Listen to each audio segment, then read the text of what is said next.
Bonjour, this is Fabulously Delicious, the French food podcast. It's the podcast that's all about the cuisine that is said to have founded modern cooking. French ingredients and dishes have been the starting block for many of the world's best chefs and cooks. And on Fabulously Delicious, you'll learn all about those dishes and ingredients, as well as get to know more about fabulous French foodies. I'm your host, Andrew Pryor. Enchanté. Enchanté. My life changed when I competed on MasterChef Australia, and now I'm living my best life right here in the French countryside. Cooking, eating, meeting wonderful locals, food producers, chefs, home cooks, drinking amazing wines, eating some of the would you believe there's more than 1,500 French cheeses? Yum. And sharing these fabulous experiences with you, my fabulously delicious audience. I hope you're enjoying them. Today we're talking about a French food writer, scholar, and TV host who brought the magic of provincial and regional French cuisine to the world. Born in Nice, her journey from her sun-drenched childhood on the Mediterranean coast to her academic pursuits in the US, and eventually her rise as a celebrated culinary voice, is nothing short of inspiring. Sit back, turn the volume up. If you're not driving, pour yourself a glass of wine, break a baguette, add a bit of saucisson even, and maybe some of that delicious French cheese, and enjoy today's episode of Fabulously Delicious, the story of Mireille Johnston.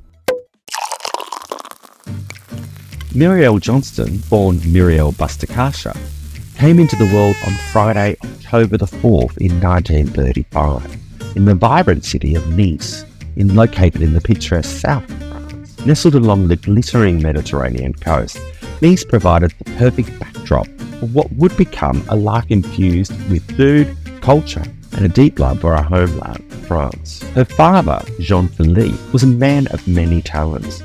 As a successful importer and exporter, he thrived in the business world.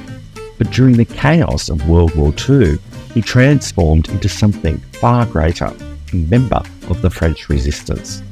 Fighting for the freedom of his country, Jean-Philippe's resilience and bravery would no doubt leave a lasting impression on his daughter, shaping her future worldview. The family lived in a tall, elegant house on Promenade d'Anglais, an iconic stretch of Nice's waterfront. Their home, painted a warm apricot hue with green shutters, overlooked the shimmering sea, and young Mireille could gaze out from her window at the expansive blue Mediterranean. This setting, idyllic and filled with flavours and scents from southern France, no doubt ignited her passion for food. It was said that at a very young age, Mireille had already begun crafting her first cookbook. She would later reflect on this special time in her life, stating, "We were constantly sent to the seashore and the garden or the hills to find ingredients for the kitchen." The bond between land and sea and the kitchen was deeply rooted in her childhood, and it would stay with her forever. But not all was rosy. The horrors of World War II brought devastation to the family. Their cherished home on the Promenade d'Anglais was destroyed, blown up by the Germans during the war. This upheaval marked a turning point in young Mireille's life. To escape this turmoil, she was sent to boarding school in England, a foreign land far from the familiar sights and smells of Nice. After the war, Mireille returned to France to pursue her education in Aix-en-Provence. She excelled in her studies and won a prestigious scholarship to study abroad. She would study American Indian civilization, Oberlin College in Ohio, in the United States. It was a world away from the sun-drenched hills of Provence, but her academic curiosity was boundless. After Oberlin, she continued her culinary journey to Yale University, where she completed a PhD in comparative literature, further cementing her reputation as a brilliant academic mind. It was at Yale that fate introduced her to Thomas M.C. Johnston, a fellow student, with his own impressive future ahead. Thomas would go on to become a documentary filmmaker, and he served as an aide to Senator Robert F. Kennedy. In 1958, the couple married, beginning in a partnership that would span continents and causes. During Thomas's time as a presidential campaign manager, he crossed paths with influential leaders and intellectuals from around the world, and together Mireille and Thomas became key figures in the civil rights movement in the 1960s. The couple passionately joined protests, driven by their shared commitment to justice and equality. In 1972, Mireille paid tribute to her father by translating the iconic film, The Sorrow and the Pity. This documentary delved into the harrowing collaboration of French nationals with the Nazis during World War II. For Mireille, the film had personal resonance. Her father had been deeply disturbed by the number of French collaborators who, after the war, conveniently rewrote their personal histories, claiming to have remained loyal to France.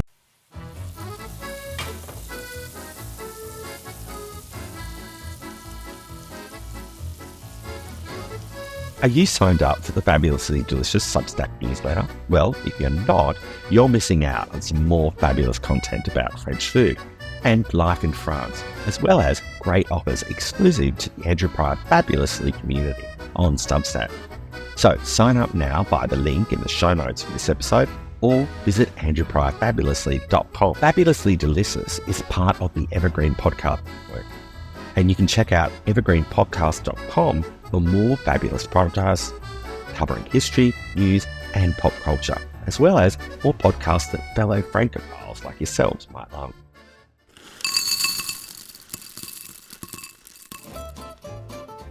Through her husband's extensive social connections, Mireille often hosted gatherings for prominent figures in their New York home. And it was during one of these gay events that she met Jason Epstein, a renowned publisher at Random House.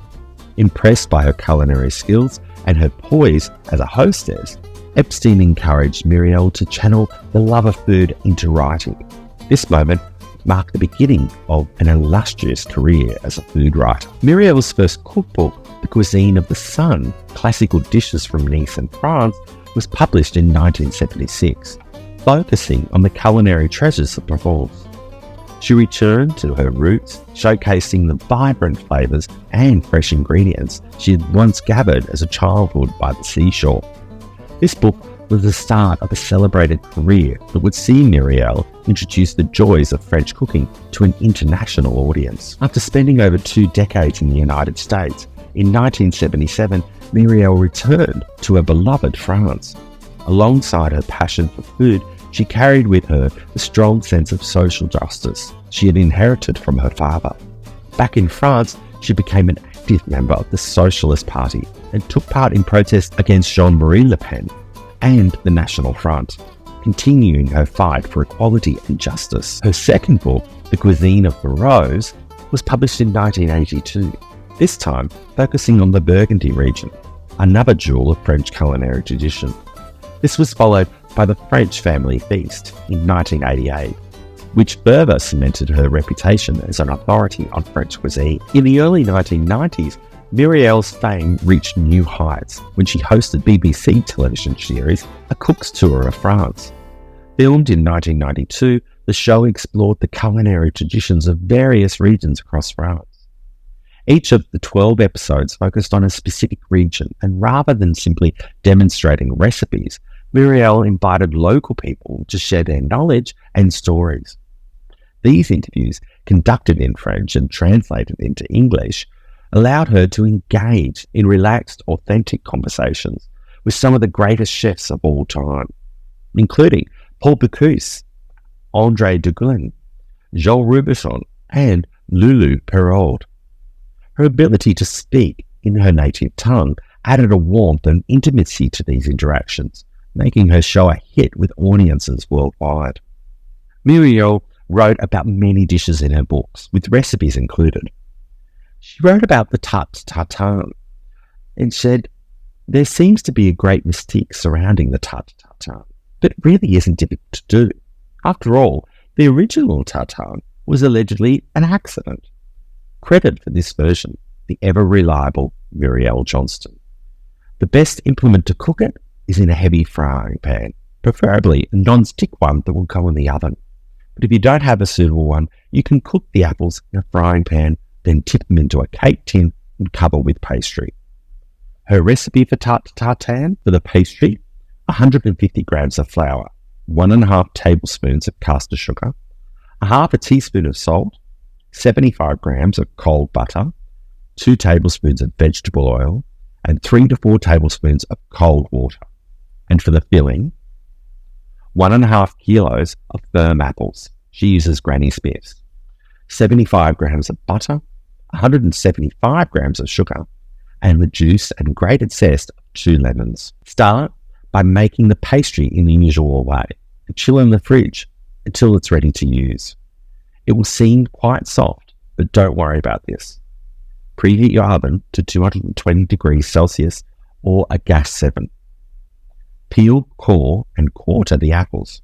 If they're very large, you can even half quarters again. But you need large pieces because you don't want them to disintegrate. Melt the butter in a frying pan, add the sugar and about a tablespoon of lemon juice. Stir it about for a few minutes until it bubbles and turns pale yellow. Put the apples into the pan. You don't need to arrange them, but the pan should be full. Sprinkle over the rest of the lemon juice and the zest and cook over a moderately high heat for about 20 minutes. Shake the pan occasionally and, if necessary, carefully turn the apples with a spoon to stop them from sticking. The apples and the juice should be a rich mahogany colour. Set aside to cool slightly. If the pan won't go into the oven, transfer to a cake tin at this point. Roll out the pastry and use it to cover the apples. Trim it a bit larger than the pan and then tuck the edges inside the ring. Cut a small slashes in the dough and bake for about 40 minutes until the pastry is brown. The juices bubbling up might look burnt, but have faith. The more caramelized they are, the better it will taste. Remove from the oven and allow to cool for 5 minutes. Loosen the edges gently with a palette knife, then put a plate upside down on top. Hold the pan and the plate firmly together, wearing gloves obviously, and then turn the whole thing upside down. Give the pan a tap if the tart is sticking, then gently lift off the pan. If any pieces of apple have stuck to it, well, then just lever them off with the palette knife and put them back in the place. Serve warm with a dollop of creme fraiche or a scoop of good quality vanilla ice cream. Mireille said about the cassoulet. She said, there are 3 sorts of cassoulet. Actually, each place claims its version is the best. They all have lots of beans and goose or duck fat in them. It's the other ingredients that vary. Anyway, this is a quick version that I make. It doesn't include separated cooked stewed lamb, which is probably closest to the Toulouse version. But if you're going to make it, make plenty. It freezes well, and it's one of those things that's better reheated. Her recipe for cassoulet is a kilo of dried haricot beans soaked for several hours, a large onion chopped, 4 tomatoes skinned and chopped, or from a tin, 3 stalks of celery sliced, 5 garlic cloves chopped, 2 bay leaves, 2 sprigs of thyme and parsley, 50 grams of salted pork belly, 350 grams of green bacon, 1 tablespoon of oil, 600 grams of saucisson de Toulouse or other good sausage, 8 pieces of confit de canard, preserved duck, scrape off the fat and the reserved fat, and 2 tablespoons of chopped parsley, as well as 25 grams of breadcrumbs. The method? Drain the beans and put them in a large pan with fresh water. Bring to the boil and cook on a high heat for 10 minutes, skimming off any scum. Then add the onions, tomatoes, celery, garlic, herbs, the salted pork and the bacon. Cover and cook gently for an hour. The beans should be undercooked. Meanwhile, brown the sausage, cut it into lengths if it's in one piece, in the oil. Drain the beans and reserve the liquid. That's the important part. Cut the meats into chunks. Spoon half the beans into a large oven-proof dish. Ideally, it should be earthenware.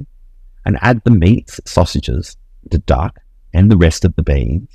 Note, if you can't get confit, you could have used joints of duck instead.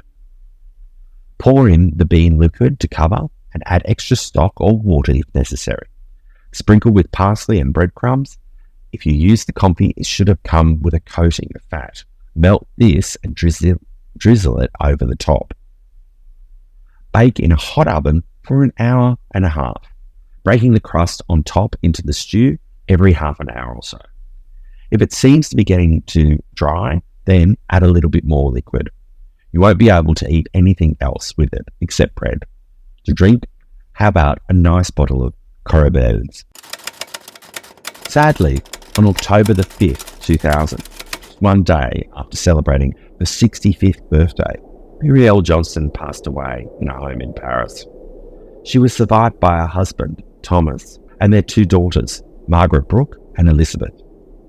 On October the 13th, she was cremated at Montparnasse Cemetery, leaving behind a legacy that continues to influence food lovers around the world today. Mireille Johnston's life was one of passion, intellect, and a deep love for the food and culture of her native France. Through her books, television show, and dedication to the culinary arts, she brought the wonders of French cuisine to millions, ensuring that the flavours of Provence, Burgundy, and beyond would forever be savoured by generations to come. This was the story of Mireille Johnston.